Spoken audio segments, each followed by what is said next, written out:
کوم آیت چې ما ولوستو دي کې الله رب العالمین فرمایي چې د الله قانون دا دی چې 12 میاشتې د الله په قانون کې مقرر دي کله نه چې کائنات پیدا دي او منها 4 حرم په دغه 12 کې 4 میاشتې هغه دي چې الله رب العالمین هغې ته حرمت او عزت ورکړی دی او د دې 4 میاشتو تذکره نبی کریم صلی الله علیه وسلم په صحیح حدیث د بخاری کې کړی دی حدیث نمبر دی 5550 رسول الله صلی الله علیه وسلم فرمائی د ابو بکر نفیع بن الحارث رضی الله تعالی عنه روایت ورسول الله صلی الله علیه وسلم فرمایلی ان الزمان دا زمانه چې کومه ده قد استدار كهيئته يوم خلق السماوات والارض دا زمانه بیرته راوګرځېده هغه وخت چې د کمې ورځې نه الله اسمانونه او ځمکه پیدا کړي دي او بیا وفرمایل السنة 12 شهرا کال کې 12 میاشتې منها 4 حرم په دغه 12 میاشتو کې 4 میاشتې د حرمت او عزت والا دي دی الله عزت ورکړی دی یعنی په نور میاشتو کې ګناه په نسبت د دې میاشتو کم یو دی کې ډیره زیاته شي لکه رسو دی کې د سلف اقوال ان شاء الله په دې کې به د جنگ آغاز ته نه کې لکه دا مسله سورۃ بقره کې ذکر ده که کافر حمله وکړه نو بیا به سره ته جنگ کې ته به د جنگ آغاز نه کې چې د دې میاشتو بې عزتي درنه چرته ونه شي او دا مسلمانانو ته پته نشته دا کمې میاشتې دي 4 چې الله ولا حرمت ورکړی دی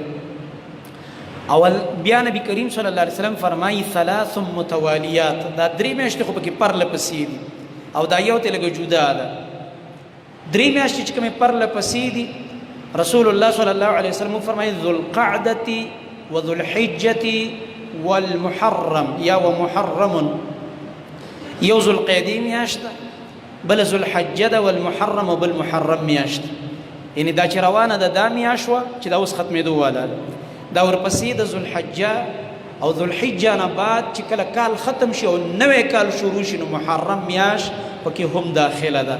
دا 3 پرله پسې خو مشرکان به دې کې ګپ لګو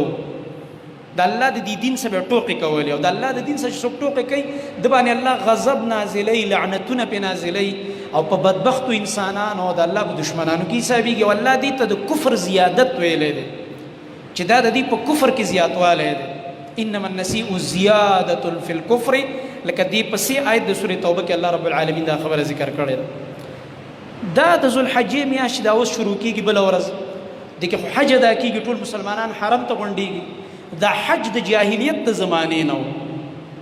او په هغه وخت کې په دین ابراهیمي کې هم دا خبره داخل وه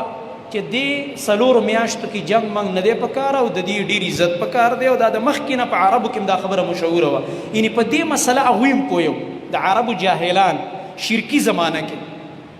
خو بیا هم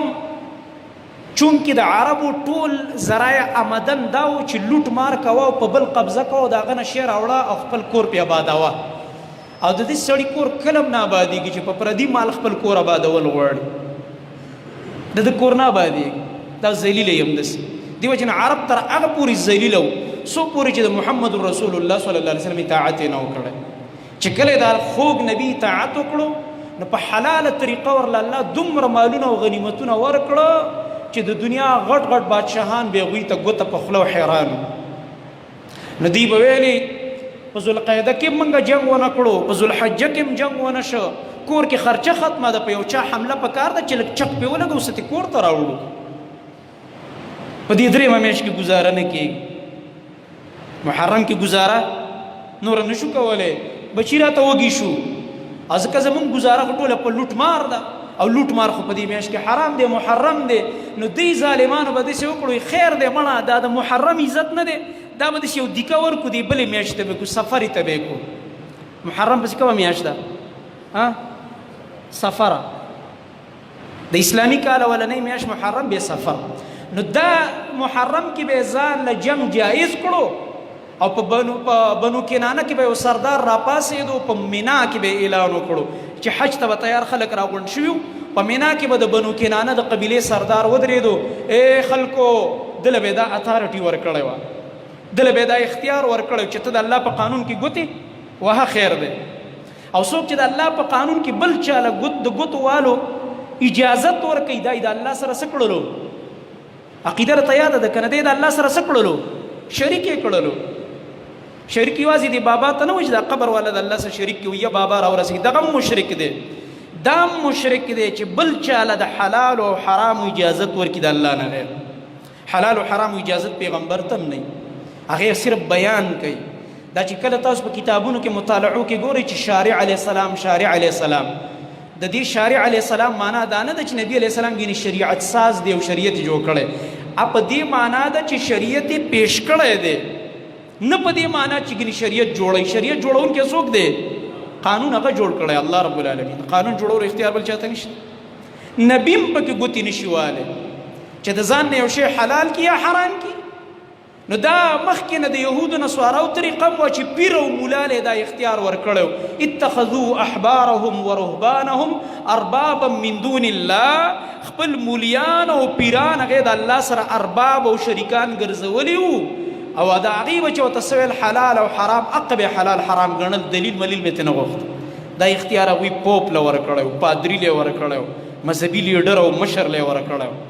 دې ته د هغې په دین کې پاپاییت وایي. زمونږ دا موجوده خلکو ته تقلید وایي. وایي زما ملا صاحب ویلي چې حلال بس حلال دی، وایي زه ته دلیل نه غواړم. زه وایي زمونږ مولوي صاحب وایي ستاسو ټولو نه ښه پوهېږي. نعوذ بالله. ته به ورته حدیث وایي، دی وایي نه نه نه زمونږ امام صاحب زمونږ فلاني صاحب ویلي، زمونږ اکابر ویلي. دا حق پاپاییت او په اهلي کتابو کې، او دلته ته دغه تقلید جوړ شي. او دا هغه څیز چې د مکې مشرکانو خپلو مشرانو له دا اختیار ورکړی. د بنو کنانه یو سردار به راپاڅېده، هغه به دا ویلې چې زه به د الله قانون کې ګوتې وهم او د محرم حرمت ما بدل کړو، په محرم کې مې درله جنګونه جایز کړو، او بیا به خیر دی سفر کې ګزاره وکړو. او دا اجازت یې چاته نشته. ځکه الله فرمایي چې وګوره زما قانون کې داسې ګوتې ووالې، هغه حرام جنګونه او هغه حرام کارونه یې ځان له جایز کړو، او بلې دویمه بې ادبي دا وکړه چې د الله قانون یې ورته بدل کړو د خپلو حرامو د حاصلولو دپاره، او هغه د محرم عزت یې واړولو سفرې ته، او بل کال به بیا سفرې نه ورپسې بلې ته او بیا بلې ته بیا بلې ته چلېده به. دا هغه غلط نظام و چې قرآن په دې باندې رد کړی. د جاهلیت څومره رسمونه چې دي قرآن په هغې باندې رد کړی. یو پکې دا دی، نبی کریم صلی الله علیه وسلم فرمایل دا 3 میاشتې پرله پسې دي. او بل ورجب مضر الذي بين جمادى وشعبان، او بل میاشت حرمت د رجب ده. رجب میاشت چې دا شعبان نه مخکې وي، د رمضان نه 2 میاشتې مخکې رجب وي، بیا شعبان بیا رمضان شي. بل د رجب میاشت چې الله ول حرمت ورکړی دی او الله ول عزت ورکړی دی چې په دې کې به ته جنګ منګ نه کې، یعنی ته به د دې آغاز نه کې، ځکه دا د دې بې عزتي ده او دا د دې بې حرمتي ده چې الله یو څیز له عزت ورکړي. څنګه زه او ته رالګېږو او د هغې بې حرمتي او بې عزتي وکړو. او بیا ورته رجب مضر و یجیبه ده. مضر د عربو یو قبیله ده. مضر دا رجب مضر ورته ولې وایي؟ وایي د دې وجه دا وه چې مضر قبیله په ټولو عربو کې د رجب په عزت کې سخته وه.